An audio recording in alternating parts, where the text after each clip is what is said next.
The report was filed on the 14th day of the third cycle of the Galactic Arbitration Council's 4,400th session, under the classification designation Incident of Marginal Interest, Species Category 7, Pre-Contact Evaluation. It was assigned to a junior archivist named Velsoth, a Kathrani bureaucrat with 17 appendages and a reputation for meticulous, if uninspired, record-keeping. Velsoth did not consider the assignment significant. The species in question had only recently achieved faster-than-light capability, their homeworld was catalogued as a Class 3 biosphere with modest resource value, and the initial contact teams had filed their preliminary assessments with a consistency that suggested nothing unusual whatsoever. The species called themselves humans. They came from a planet they called Earth, which was, by every measurable metric, an unremarkable rock in an unremarkable arm of an unremarkable galaxy. Velsoth noted this in the opening line of the report, then filed the report, then forgot about it for approximately 3 standard cycles. By the time the incident had fully concluded, Velsoth would spend the remaining 40 years of a distinguished career attempting to explain what had happened. Not because the explanation was complicated, but because every time Velsoth told it, no one believed it.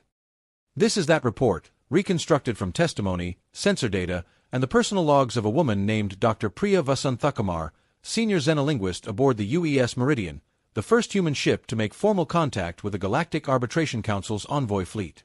The Meridian was not a warship. This detail is essential to understanding everything that followed. It was a research vessel, converted from a deep space geological survey platform with a crew of 41, a hull that had been patched in 7 places with materials that were technically outside specification, and a coffee maker that the engineering team had jury-rigged to also function as a water reclamation overflow valve. The ship smelled, according to one council envoy sensory log, like oxidized organics and something described by crew members as burnt ambition. Priya would later say that was an accurate description of the coffee. The council fleet that intercepted the Meridian consisted of 9 vessels, each between 4 and 12 times the size of the human ship, crewed by representatives of 3 separate species, the Kathrani, the Sulvor, and a species with no vocal designation who communicated through modulated bioluminescence and who the human crew had, within 4 hours of contact, quietly nicknamed the Flashers. None of the 3 species had anticipated a problem. The Sulvor, who served as the primary diplomatic corps of the council fleet, had conducted 47 first contact procedures in the past 2 centuries. They had a protocol. The protocol was comprehensive. It had never failed. The protocol began with a declaration of intent transmitted in a mathematically structured signal, which any species capable of FTL travel should, according to council theory, be able to decode within approximately 6 to 12 hours. The Meridian decoded it in 43 minutes, which was noted in the initial log as faster than average but within acceptable variance. What the log did not note was that Priya had decoded it in 43 minutes while simultaneously eating lunch, because she had been working on the mathematical structure of council communication bands as a theoretical exercise for the past 2 years and had already built a partial translation matrix in her spare time. She did not mention this to the council envoys during the first exchange. She wasn't sure why. It seemed, in her words, like the kind of thing you don't lead with. The formal greeting exchange took place through text-based transmission, translated through the council's universal linguistic interface. The Sulvor lead envoy, whose name translated roughly as Architect of Protocol Selenvar, sent a greeting that was, by council standards, warm, precise, and appropriately measured.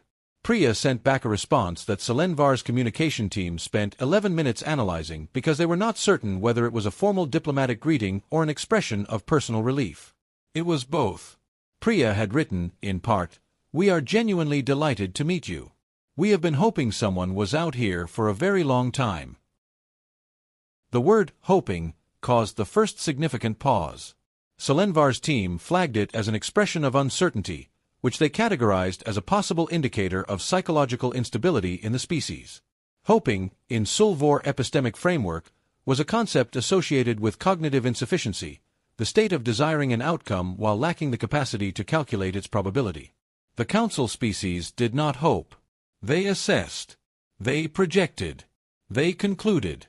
Selenvar made a note that the human species might require additional psychological evaluation before full contact protocols could proceed, and instructed the contact team to proceed with caution. This note became the seed of a very significant misunderstanding. The evaluation process, according to council protocol, involved a series of structured assessments: cognitive mapping through abstract problem exchange, resource valuation calibration, conflict resolution modeling, and what the Council termed threat potential classification. The last assessment was not usually disclosed to the species being evaluated, on the grounds that knowing you were being classified for threat potential tended to affect the results.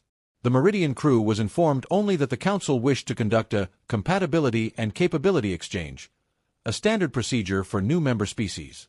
Captain Alinta Watson agreed. Priya, who had begun to suspect what at least some of the assessments were actually measuring, also agreed, and said nothing, because she had a theory she wanted to test. The cognitive mapping exchange went well. The humans performed at the higher end of expected ranges, which the Kathrani analysts attributed to the species being an outlier sample. A research crew would naturally skew toward cognitive capability. This was a reasonable inference, and it was also incorrect. Priya knew it was incorrect because she had spent 3 days before the formal exchange process watching Captain Watson and the engineering chief, a broad-shouldered man named Marcus Osei, play an incomprehensible card game of their own invention for hours at a time, and both of them had casually solved 2 of the Council's cognitive mapping problems while waiting for the transmission delay between ships. Watson had solved hers upside down, because she had been looking at Priya's screen from across the table. The resource valuation calibration was more revealing, though not in the direction the Council expected. The assessment was designed to determine how a species prioritized resources: energy, territory, biological reproduction, information. The answers were supposed to create a strategic profile that predicted behavior in conflict scenarios. The human answers did not create a clean profile. They created what Selenvar's analysts described as a contradictory and internally inconsistent priority matrix, because the humans consistently ranked resources differently depending on context. Energy was critical, except when it wasn't. Territory mattered, except when it didn't. Information was valuable, unless sharing it was more valuable than keeping it. The Sulvor spent 2 days attempting to model this and eventually concluded that the human responses reflected incomplete cognitive development, that the species had not yet established a stable value hierarchy, which was a developmental marker they associated with early-stage civilizations. Priya reviewed the Council's summary of their findings through the diplomatic exchange channel. They were required, by their own protocol, to share assessment results, and she sat with it for a long time. Then she went and found Marcus in the engineering bay, where he was explaining to 2 junior crew members why the coffee maker rerouting was philosophically similar to the economic concept of comparative advantage. She told him what the Council had concluded. Marcus listened carefully, nodded, and said, "They think we don't know what we want." Priya said, "They think it means we're primitive." Marcus thought about that for a moment and then said, "I mean, we do know what we want. We just know it changes." He went back to the coffee maker. Priya went back to her station and wrote a response to the Council's summary that was technically gracious, diplomatically appropriate, and contained, buried in the middle of the 4th paragraph, a sentence that Selenvar's team translated 3 times because they were convinced they were misreading it. The sentence was, "We appreciate your assessment and note that inconsistency, from our perspective, is not a failure of prioritization but a feature of adaptive decision-making, and we wonder if a system that cannot accommodate inconsistency might itself be assessed as incomplete." Selenvar read it twice, then called an internal meeting. The transcript of that meeting is one of the documents Velsoth would later include in the expanded report, and it is notable primarily for the silence that followed the reading aloud of Priya's sentence, a silence that lasted, according to the timestamp, 6.5 minutes, which is an extraordinary length of time in a Sulvor meeting, where silence is considered a form of system error. The conflict resolution modeling assessment was where things moved from unusual to something the Council's analysts would later struggle to categorize. The assessment presented a series of scenarios involving resource scarcity, territorial overlap, and interspecies dispute, and asked the subject species to select from a structured menu of resolution strategies. The menu was comprehensive. It had been refined over 2 centuries of first contact procedure. It covered negotiation, resource partition, arbitration, controlled withdrawal, and 17 other recognized approaches. It did not include several things the humans suggested. Priya completed the assessment individually, as did Captain Watson and Marcus, with their responses then aggregated for the species profile. The Council analysts received 3 separate answer sets and immediately flagged the results, because the 3 humans had in several cases given entirely different answers, not variations within a category, but categorically different strategic choices for the same scenario. Watson had, in one scenario involving territorial overlap, suggested a joint administration framework that the Council did not have a category for. Marcus had suggested, in the same scenario, finding out whether the territory was actually worth the dispute before resolving it, which the Council framework assumed was already known information. Priya had suggested something that the Council translation system initially rendered as "make the problem funny," which caused a significant documentation crisis before Velsotha's predecessor determined that what Priya had actually proposed was a reframing strategy, introducing deliberate absurdity into a conflict to reduce the emotional investment of both parties, allowing for rational resolution. The Council system had no category for this because the Council species did not have the concept of laughing at themselves as a tension reduction mechanism. The emotion mapped closest to what Priya described did not exist in Sulvor, Kathrani, or bioluminescent species cognitive architecture. It had to be documented as a new entry. Selenvar requested a direct communication exchange with the Meridian's senior staff. Watson, Priya, and Marcus joined the channel. The Sulvor envoy was accompanied by 2 Kathrani analysts and, in the background, a cluster of the bioluminescent species whose light patterns, Priya noted privately, seemed to be cycling faster than they had during previous exchanges, which she had come to interpret as the equivalent of agitation or possibly intense interest. She wasn't entirely certain which. Selenvar asked, through the translation interface, whether the humans would be willing to clarify their approach to conflict resolution, as the responses had not aligned with expected parameters. Watson said yes. Priya said yes. Marcus said, "Sure, happy to." The phrase, "happy to," was translated and flagged for later analysis. What followed was a 2-hour conversation that Velsoth would eventually classify as the single most significant first contact dialogue in Council records, not because of any particular revelation, but because of the cumulative effect of the humans' responses on the Council team. Selenvar asked careful, structured questions. Watson answered them honestly and directly, without diplomatic padding, which was either refreshing or alarming depending on the analyst reviewing the transcript. Priya answered them with a precision that suggested she understood more about the Council's framework than the Council had expected her to understand. Marcus answered them by occasionally disagreeing with Watson and Priya in real time, which caused the Kathrani analysts to request a pause so they could determine whether this was a structural breakdown in the human team's cohesion or something else. Something else was, as Priya explained during the pause, normal. Humans disagreed with each other. On the same team. During a diplomatic exchange. In front of the other party. Not as a destabilization tactic. Just because they disagreed, and they were comfortable enough with each other and the situation to say so. Watson said she thought Marcus's point about the territorial dispute scenario was technically correct but diplomatically impractical. Marcus said that was fair, but that diplomatic practicality was sometimes a way of making a bad decision feel responsible. Priya said they were both right, which Watson and Marcus accepted without apparent conflict. The Council team's pause lasted 22 minutes. When Selenvar returned, the quality of the questions had changed. They were less structured. This was the moment that Priya, reviewing the transcript afterward, identified as the turning point. Not a dramatic moment, not a confrontation, but a subtle shift in the way the Council envoy was engaging. Selenvar had stopped running the protocol. Selenvar was genuinely curious. The question that changed everything was not about resources, or territory, or cognitive capability. It was about the conflict resolution scenario where Priya had suggested making the problem funny. Selenvar asked her to explain this in more detail, because the Council's translation system had processed it and filed it as an anomaly, and Selenvar was, for the first time in the exchange, personally interested rather than procedurally interested. Priya thought about how to explain it. Then she said something that Velsoth would later spend 3 pages of the expanded report attempting to contextualize. She said, when you're afraid of something or angry about something, sometimes the fastest way through is to find the thing in it that's ridiculous. Not to dismiss it. Not to minimize it.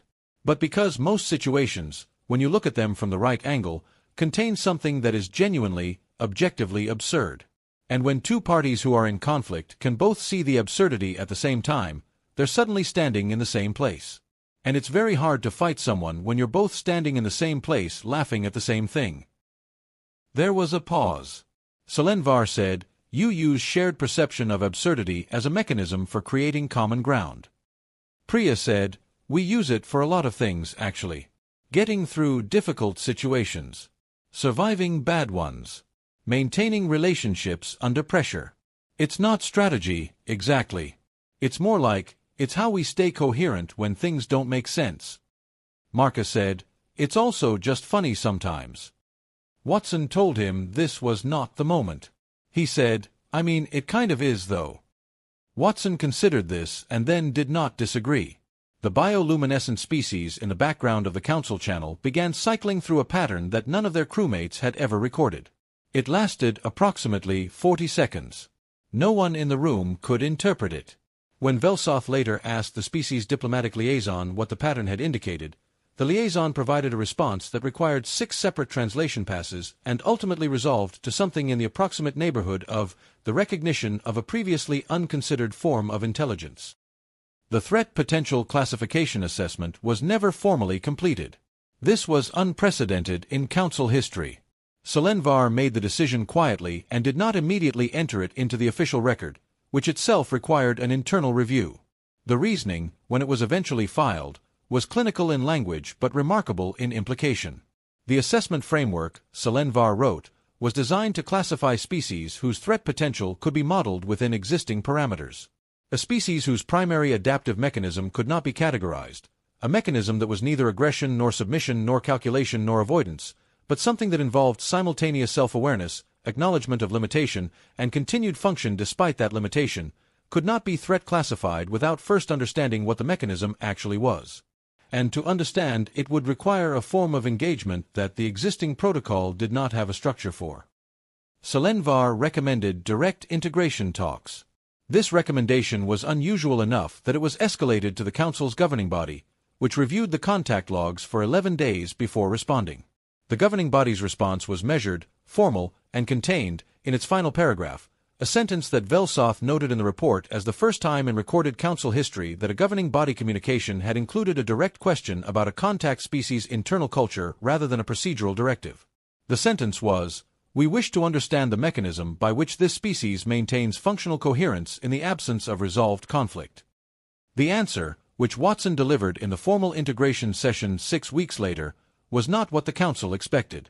They expected a system, a cognitive framework, a structured approach. Watson, after thinking about it for a long moment, said, we keep going. And when we can't keep going, we find something to laugh about, and then we keep going. The translator processed this. Selenvar asked for clarification. Watson said, I don't know how to be more specific. We've always been in situations we couldn't fully resolve. We're used to that. It doesn't stop us. Sometimes it makes us more us, I suppose. We get our backs up. We get stubborn. We get creative in ways we wouldn't if everything was fine. She paused. And somewhere in there, someone always says something that makes the whole room laugh, and I think that's how we know we're still okay. Not that the problem is solved. Just that we're still okay. Priya watched Selenvar during this answer. The Sulvor envoy was still. Not processing still, not calculating still, but something that Priya did not have a word for in any language she'd studied, which was unusual, because she spoke 9 of them. It looked, she wrote in her personal log that night, like the moment just before understanding, the fraction of a second where the mind has received the information but has not yet caught up to what it means. The integration talks lasted 4 months. The Meridian crew stayed aboard their patched, coffee-scented ship throughout, and the Council's formal assessment of humanity as a civilizational entity was filed at the end of the 4th month under a classification that did not previously exist. Velsoth was the one who had to create the new classification category, because no existing one fit. The previous categories ranged from compatible, standard integration, to volatile, restricted contact, to inert, resource priority. The new category, which Velsoth documented in 2 dense pages of supporting rationale, was filed as indeterminate, active observation required. The supporting rationale noted that the species presented a consistent pattern of behavior that defied threat modeling not because it was concealed or strategically managed, but because it was genuinely fluid, shaped by context, by relationship, by the specific moment. A species that adapted not just physically or strategically, but emotionally, in real time, without losing structural integrity, was a species the Council did not have a framework for. The last entry in Velsoth's report is the one that became, over the following decades, the most quoted document in Council First Contact scholarship. It was not a formal conclusion. It was a personal observation, which Velsoth appended to the official filing with a note explaining that it did not fit any of the standard report formats and that Velsoth was including it because excluding it felt, in some way that was difficult to articulate, dishonest. It read, "In the 41st year of my service to the Council, I have processed records of 63 first contact procedures. In none of them have I encountered a species that responded to the weight of first contact, the awareness that they were being evaluated, classified, and potentially found insufficient, with anything other than either aggression or anxiety. The human crew of the vessel designated UES Meridian responded with neither. They responded, in the most precise translation I can construct, with something that functioned as enjoyment. Not the enjoyment of dominance or resolution, but the enjoyment of the situation itself, of the strangeness of it, of the fact that across an incomprehensible distance of space, two forms of life that had never known each other existed were suddenly sitting in the same moment trying to understand each other." One of the crew members, the one designated Engineering Chief Osei, said during an informal transmission, in what I believe was intended as a private communication but was captured in our monitoring archive, that meeting the Council fleet was genuinely the funniest thing to ever happen to him in the best possible way. I have spent considerable time attempting to understand this. I do not believe I fully do. But I believe that a species capable of finding genuine pleasure in the strangeness of its own situation, rather than fear, rather than calculation, is a species that cannot be modeled by any framework I possess.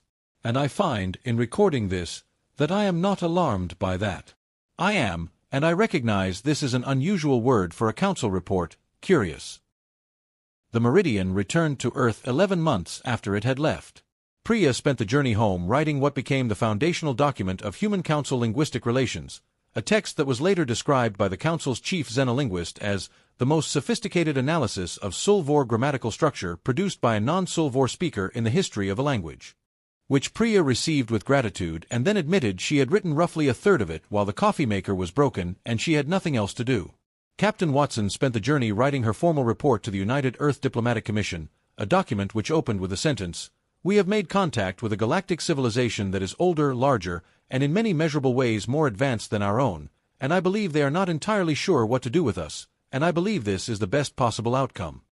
Marcus spent the journey winning 17 consecutive games of the card game he and Watson had invented, against opponents who were, in his view, overthinking it.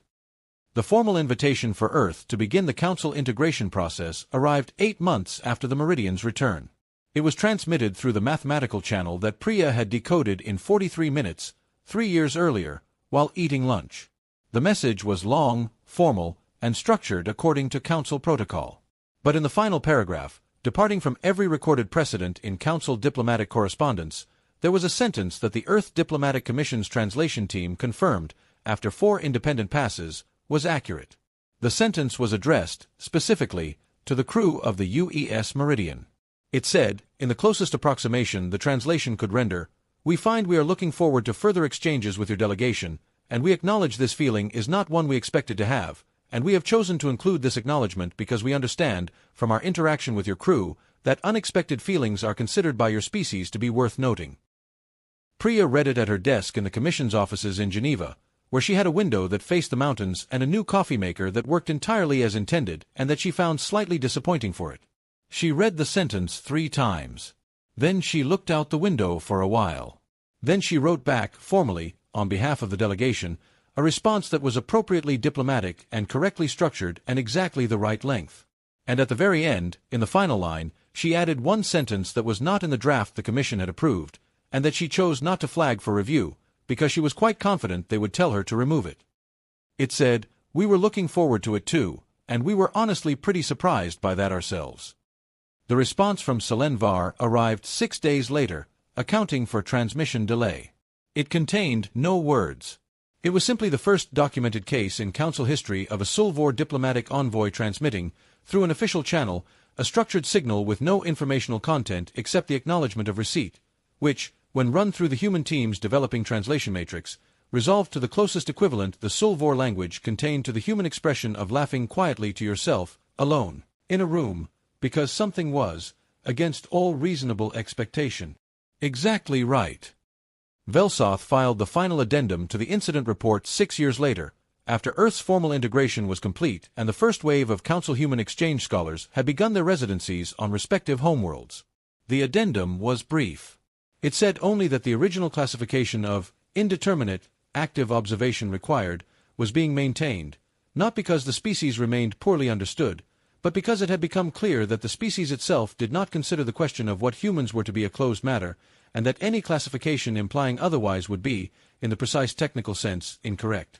Velsoth added one final personal note, shorter than the first, which read, "I have come to believe that the correct response to this species is not a conclusion. It is a continuing question.